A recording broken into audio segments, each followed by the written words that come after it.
दिखने में बुढ़वा है, पूरा भारत हिला दिया। भाई हम तुम्हारी बातें मान लेते हैं, तुम्हारी अधिकांश बातें मान लेते हैं। तो गांधी एवं इरविन के बीच में क्या हुआ? समझौता। यह समझौता दिल्ली पैक्ट के नाम से जाना जाता है, 5 मार्च 1931। ये पिछला दरोगा में क्वेश्चन पूछा था। इसमें गांधी जी से शर्त रख दिया उसने इरविन कि आप बस गोल में ये सविनय अवज्ञा आंदोलन छोड़िए और कहा जाइए? इंग्लैंड जाइए। किस गोल में सम्मेलन में? द्वितीय में। पहला में गए थे तो दूसरा में चल जो गांधी जी, हमारा नौकरी का सवाल है। तो गांधी जी ने कहा ठीक है, आप एक कैदियों को क्या करना पड़ेगा? रिहा करना पड़ेगा। तो इरविनवा गेम खेल गया, उसने क्या कह दिया? राजनीतिक कैदियों को छोड़ेंगे। क्या वो भगत सिंह को छोड़ा? नहीं, क्योंकि भगत सिंह पर आपराधिक मुकदमा था, राजनीतिक मुकदमा नहीं था। तो इरविन यहाँ गेम खेल दिया। यही अब एक बात, अब जरा अपने मन से सोचिए, महात्मा गांधी के सामने देश के विभाजन की एक नींव रखी गई थी कि नहीं? कम्युनल अवार्ड के तहत 1932 में क्या महात्मा गांधी ने विभाजन होने दिया? याद कीजिए, अब अपने मन से सोचिए, यदि 1919 में 9 में जब मुसलमानों को अलग क्षेत्र दिया जा रहा था, अगर उस समय गांधी रहते तो आज भारत का इतिहास नहीं, भूगोल भी बदल गया होता। कभी नहीं होने देते, तो डट जाते हैं। जिनवा को कहते रहे चट्टा कहीं कहता रहा जीन, यहाँ पे चिराग में डाल देंगे फिर से इसे रगड़ के तरह। अलाउद्दीन के चिराग में नहीं निकलता था जीन, हम डाल के चिराग में बहवा देंगे रावी नदी में, चल जाएगा तो कहीं और। लेकिन महात्मा गांधी जो थे, मतलब उस समय अफ्रीका में थे, 1915 में तो यहाँ आए थे। तो ये जो उस समय लोग थे जो पाकिस्तान हाय पाकिस्तान को गरियाते हैं, उनसे पूछिए कि 1909 में जब पाकिस्तान की बीज बोई जा रही थी तो आपकी बुद्धि भ्रष्ट थी?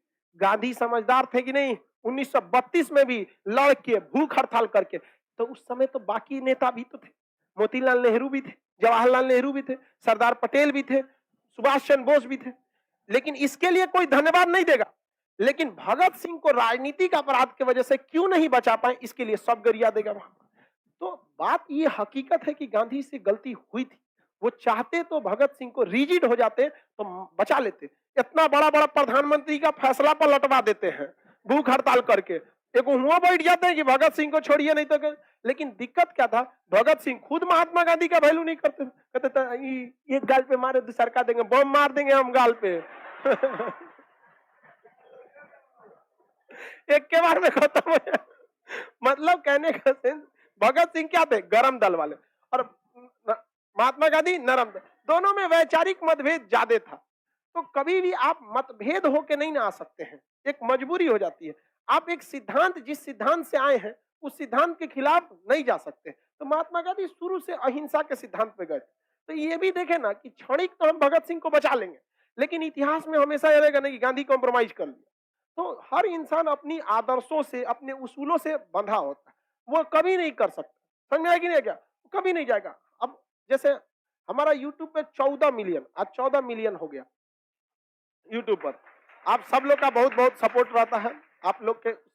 लेकिन आज तक, आज भी बड़ी बड़ी जो कंपनियां हैं वो कहती है कि आप हमारे लिए प्रचार कर दीजिए। देखिएगा बहुत सारे लोग दूसरे चैनल का प्रचार करते हैं, उनके ब्रांड का, ये देखिए ऐड कर लीजिए, दीपावली में आ रहा है सर आप एक बार ये बोल दीजिएगा, ये देंगे, करोड़ों रुपया ऑफर कर देते हैं। लेकिन हमारा एक जो सिद्धांत बन चुका है कि हम कभी नहीं बोले, मतलब कभी नहीं बोले, तो हम कभी सिद्धांत से समझौता करेंगे? कर देंगे तो कोई बहुत बड़ा बात नहीं है। लेकिन एक होता है ना, मतलब एक आत्मा अंतरात्मा जवाब नहीं है। लेकिन भाई पढ़ाने आए थे, कमाने नहीं आए थे। जो यूट्यूब जो था, जब लॉकडाउन लग गया था, मजबूरी में हमको पढ़ाने का और कोई रास्ता नहीं बचा, पढ़ाने आए थे शुरू से ही, और आज भी हम पढ़ाने ही आए। शुरू से कभी नहीं बोले, आप देखेंगे वहां पे भी जय हिंद, पढ़ना ये है, जय हिंद खत्म, बीच में कभी कुछ नहीं बोलते हैं यहाँ पे। तो शुरुआत से वही सिद्धांत। तो महात्मा गांधी के साथ भी यही हो गया था, शुरुआत से वो नरम दल को लेके आगे बढ़ रहे थे। चौरी चौरा जैसा कांड जो था, मामूली कांड, एक देश की आजादी में 22 गो पुलिस वालों के जला के मर जाना कौन सा बड़ बात होता है? यहाँ ससुरा कोनो बड़का पंडा, यहाँ दुर्गा पूजा में जब भगदड़ मच गया था तो कचा गए थे लोग। पैसी इलाहाबाद के प्रयाग मेला में पुल टूट गया था तो 30-40 लोग दबा गए थे लोग। हम लोग यहाँ तो कोई बहुत बड़ी बात नहीं थी। लेकिन उस व्यक्ति का खुद का अपना आंदोलन था, असहयोग आंदोलन, हिंसा के कारण रद्द कर दिए कि नहीं कर। तो जब इंसान विचारों से बंध जाता है ना, तो उसके लिए बड़ा मतलब डिसीजन लेना मुश्किल हो जाता है। और जो परिवर्तन करने वाले लोग होते हैं, जो समाज में परिवर्तन ला सकते हैं।